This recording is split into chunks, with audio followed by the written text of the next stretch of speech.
When Brian came to me about creating the Creating In Cahoots logo, he told me that he wanted specific kind of font, so that kind of helped me on my journey.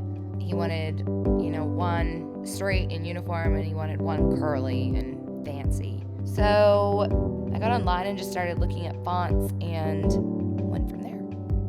Well, it was great getting Tam's drawing, because a lot of the times people just come to me with their ideas, but this was a really fleshed out idea. I had something visual to work off of, and she did it well. So really the only thing I needed to do was sharpen it up before I scanned it into the computer to vectorize it.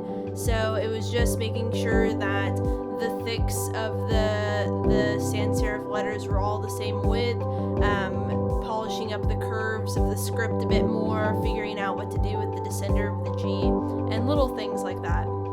So when you start to vectorize things, what I started with was the sans serif, the in Cahoots, because it was more square, it only had one thickness going all the way through, and it was easy to piece together with rectangular shapes.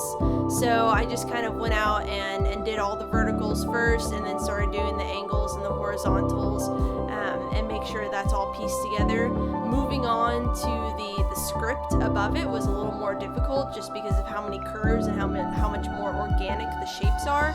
So I took the thick of the sans serif and moved that up so that it matched, so that the script matched the sans serif below it.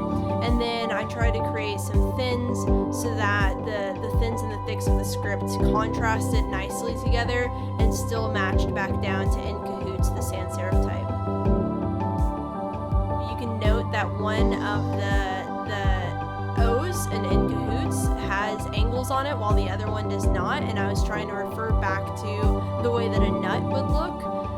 And I took that from Tam's original drawing. I believe one of the things she gave me, one of the sketches had very 45-degree angles on the O, and that reminded me of that kind of a nut or a bolt, and what you would use to create something mechanical like that. So you want to, when designing, go past the surface, past just letters that look nice, and have some sort of underlying concept beneath it. Even if it's just a small thing, that small thing makes all the difference.